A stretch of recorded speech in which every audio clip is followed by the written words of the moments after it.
Assalamualaikum warahmatullahi wabarakatuh. Perkenalkan, nama saya Suci Ramadhani, NIM 19060061, jurusan Ilmu Ekonomi, Fakultas Ekonomi, Universitas Negeri Padang. Baiklah, di video kali ini saya akan menjelaskan tentang tugas bab 2 metodologi penelitian dengan judul efektivitas kebijakan dana desa dalam pembangunan ekonomi dan infrastruktur pedesaan di Nagari Kutu Tangah, Kecamatan Ratangkamang, Kabupaten Agam.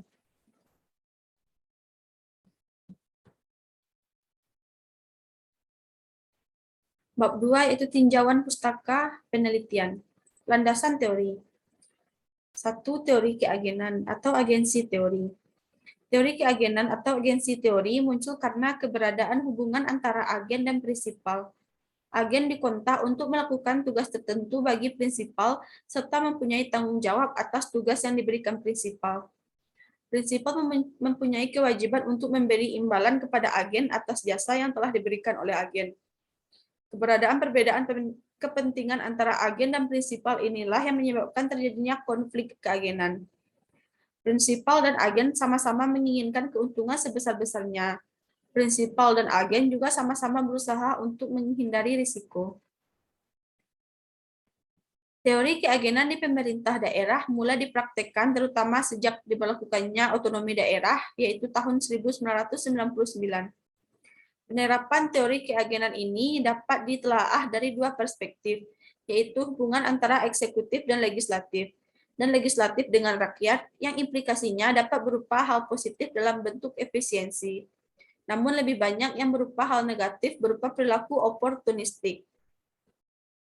Hal tersebut terjadi karena pihak agen memiliki keunggulan berupa informasi keuangan daripada pihak prinsipal, sedangkan dari pihak prinsipal boleh jadi memanfaatkan kepentingan pribadi atau self-interest karena memiliki keunggulan kekuasaan.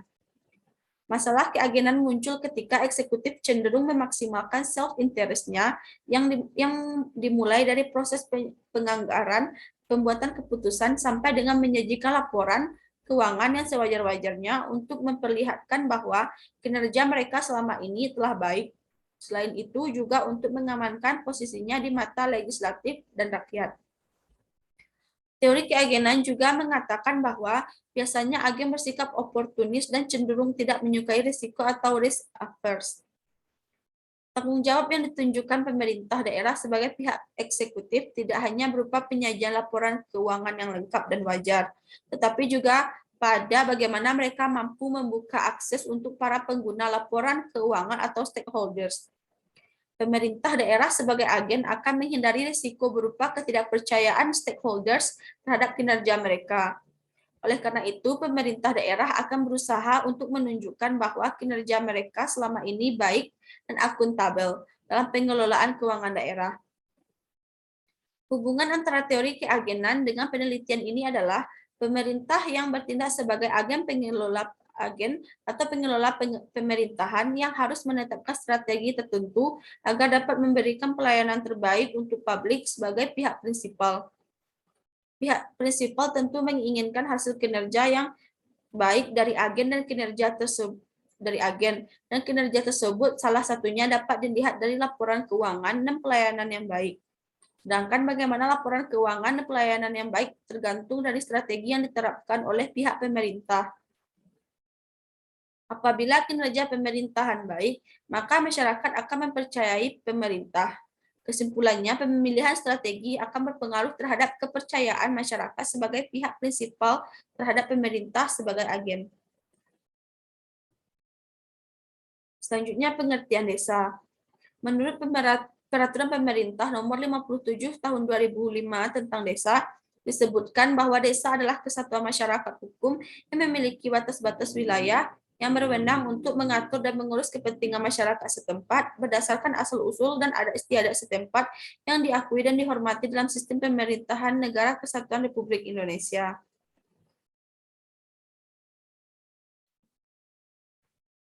Berdasarkan Undang-Undang Nomor 23 Tahun 2014 tentang Pemerintahan Daerah, di mana desa atau yang disebut dengan nama lain adalah kesatuan masyarakat hukum yang memiliki batas-batas wilayah yang berwenang untuk mengatur dan mengurus kepentingan masyarakat setempat berdasarkan asal-usul dan adat istiadat setempat yang diakui dan dihormati dalam sistem pemerintahan Negara Kesatuan Republik Indonesia.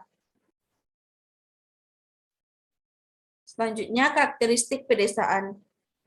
Karakteristik masyarakat desa menurut Scott J. C. mengatakan bahwa petani terutama di pedesaan pada dasarnya menginginkan kedamaian dan hubungan patron-klien paternalistik yang memberi jaminan dan keamanan sosial atau social security. Petani jarang tampil mengambil suatu keputusan yang berisiko karena petani akan memikirkan keamanan terlebih dahulu atau safety first. Kondisi ini tidak dapat dipertahankan dengan masuknya pasar dan komersialisasi yang telah menggantikan hubungan patron-klien menjadi hubungan ekonomis upah majikan buruh. Meskipun demikian, untuk mengatasi masalah ekonomi, daerah pedesaan telah menemukan sendiri berbagai mekanisme sosial ekonominya yang dikenal sebagai gotong royong atau social exchange. Gotong royong menjadi etos substansi yang melahirkan norma-norma moral seperti adanya norma resiprocal atau timbal balik dalam menikmati bantuan sosial. Secara umum, karakteristik desa terbagi atas 3, yaitu yang pertama, karakteristik fisik secara garis besar. Daerah pedesaan memiliki ciri fisik sebagai berikut. Yang pertama, terdapat perbandingan antara jumlah manusia dan luas tanah kecil. Yang kedua, tata guna lahan didominasi untuk sektor pertanian. Yang ketiga, jenis dan teknik pertanian tergantung kondisi lingkungan. Yang kedua, karakteristik sosial.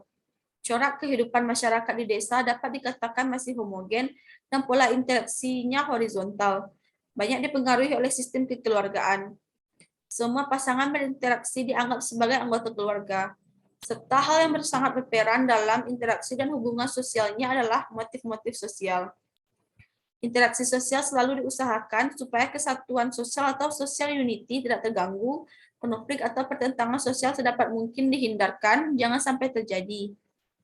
Prinsip kerukunan inilah yang menjiwai hubungan sosial pada masyarakat pedesaan.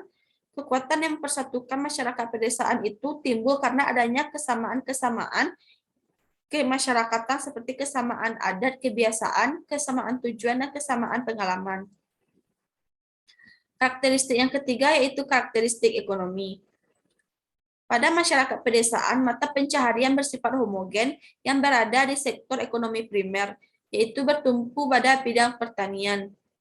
Kehidupan ekonomi terutama tergantung pada usaha pengelolaan tanah untuk keperluan pertanian, peternakan, dan termasuk juga perikanan darat.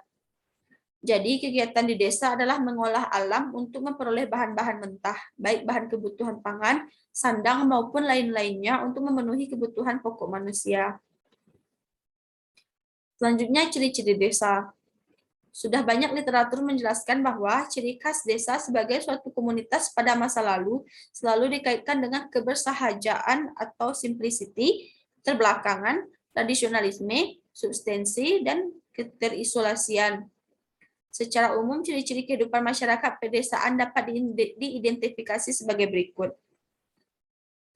Yang pertama, mempunyai sifat homogen dalam mata pencaharian, nilai-nilai dalam kebudayaan, serta dalam sikap dan tingkah laku. Yang kedua, kehidupan desa lebih menekankan anggota keluarga sebagai unit ekonomi yang berarti semua anggota keluarga turut bersama-sama memenuhi kebutuhan ekonomi keluarga. Yang ketiga, faktor geografi sangat berpengaruh atas kehidupan yang ada. Misalnya keterikatan anggota keluarga dan dengan tanah atau desa kelahirannya. Yang keempat, hubungan sesama anggota masyarakat lebih intim dan awet daripada kota. Dan yang kelima, jumlah anak yang ada di dalam keluarga inti lebih besar. Selanjutnya, ruang lingkup desa. Urusan pemerintahan yang menjadi kewenangan desa mencakup yang pertama, urusan pemerintahan yang sudah ada berdasarkan hak asal-usul desa. Yang kedua, urusan pemerintahan yang menjadi kewenangan kabupaten atau kota yang diserahkan pengaturannya kepada desa. Yang ketiga, tugas pembantuan dari pemerintah provinsi dan pemerintah kabupaten atau kota. Dan yang keempat, urusan pemerintahan lainnya oleh peraturan perundang-undangan diserahkan kepada desa. Anggaran pendapatan dan belanja negara.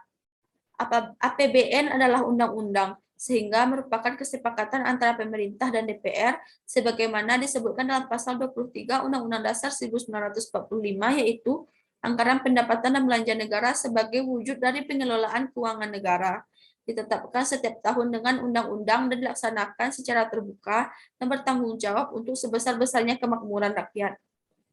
Dalam pasal 1 Undang-Undang Nomor 17 Tahun 2003 tentang Keuangan Negara, yang dimaksud dengan anggaran pendapatan dan belanja negara, selanjutnya disebut APBN, adalah rencana keuangan tahunan pemerintahan negara yang disetujui oleh Dewan Perwakilan Rakyat. Selanjutnya, anggaran pendapatan dan belanja desa atau APBDes. Anggaran pendapatan belanja desa atau yang kerap disebut dengan APBDes adalah peraturan desa yang memuat rencana keuangan tahunan pemerintah desa. Sebelumnya, rencana APBDes dibahas oleh pemerintah desa bersama Badan Permusyawaratan Desa untuk kemudian ditetapkan oleh kepala desa. Sebelum APBDes dibahas, pemerintah desa terlebih dahulu menyusun rencana pembangunan jangka menengah desa atau RPJMDes dan rencana kerja pemerintah desa atau RKPDes. RPJMDes memiliki jangka waktu 6 tahun dan RKPDes memiliki jangka waktu 1 tahun dengan melihat hal yang lebih prioritas untuk pembangunan.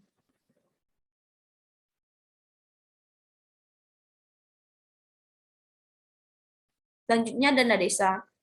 Dana desa adalah dana yang bersumber dari anggaran pendapatan belanja negara yang diperuntukkan bagi desa yang ditransfer melalui anggaran pendapatan belanja daerah, kabupaten atau kota dan digunakan untuk membiayai penyelenggaraan pemerintahan, pembangunan, serta pemberdayaan masyarakat dan kemasyarakatan.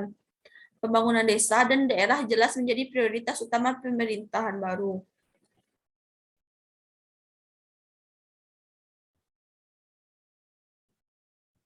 Dasar-dasar hukum dana desa. Yang pertama, Undang-Undang Republik Indonesia Nomor 6 Tahun 2014 tentang desa. Yang kedua, Peraturan Pemerintah Nomor 22 Tahun 2015 tentang dana desa bersumber dari APBN. Yang ketiga, Peraturan Pemerintah Dalam Negeri Nomor 11 Tahun 2014 tentang pedoman teknis peraturan di desa. Tujuan dana desa. Yang pertama, meningkatkan penyelenggaraan pemerintah desa dalam melaksanakan pelayanan pemerintahan, pembangunan, kemasyarakatan, dan kewenangannya. Yang kedua, meningkatkan kemampuan lembaga kemasyarakatan di desa dalam perencanaan, pelaksanaan, dan pengendalian pembangunan secara partisipatif sesuai dengan potensi desa.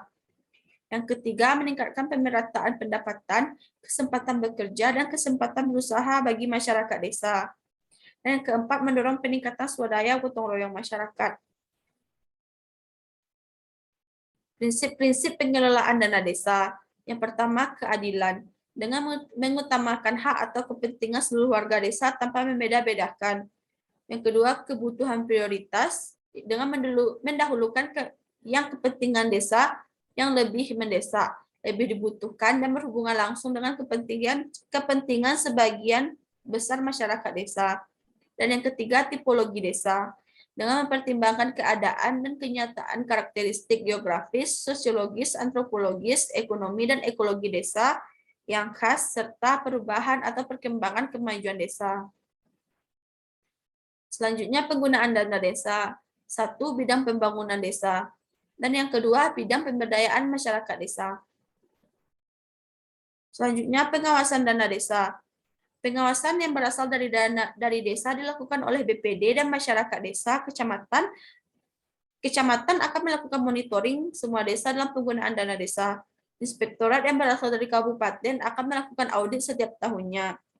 Begitu juga dengan BPK yang berasal dari pusat akan melakukan audit setiap tahunnya.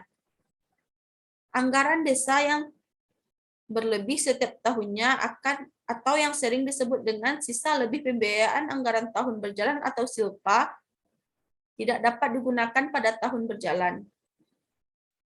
Penelitian terdahulu.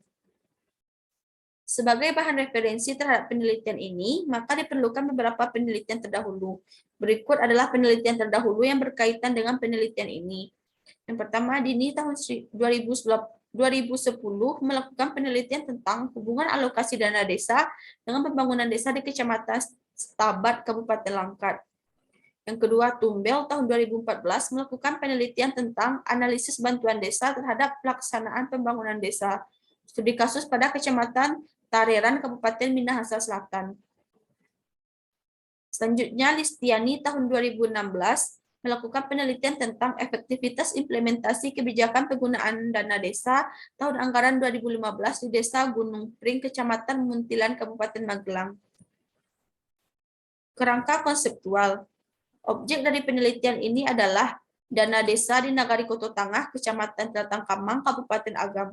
Spesifikasi dalam penelitian ini adalah menganalisis kebijakan dana desa dalam pembangunan ekonomi dan infrastruktur pedesaan. Berdasarkan penelitian tersebut, perlu diteliti efektivitas dari dana desa yang telah diberikan kepada Nagari Koto Tangah dengan menganalisis deskripsi perencanaan, pelaksanaan, pengawasan, dan transparansi dana desa. Keberhasilan dana desa di Nagari Koto Tangah dilihat dari peningkatan pendapatan, pengurangan kemiskinan, dan ketersediaan infrastruktur yang lebih baik. Tujuan akhir dari penelitian ini adalah untuk melihat pembangunan ekonomi di Nagari Koto Tangah dengan menganalisis peningkatan pendapatan, pengurangan kemiskinan, dan ketersediaan infrastruktur yang lebih baik setelah adanya dana desa, sehingga pengembangan wilayah Nagari Koto Tangah dapat tercapai dengan adanya pembangunan ekonomi tersebut. Hal ini dapat dilihat pada gambar 2.1 berikut ini.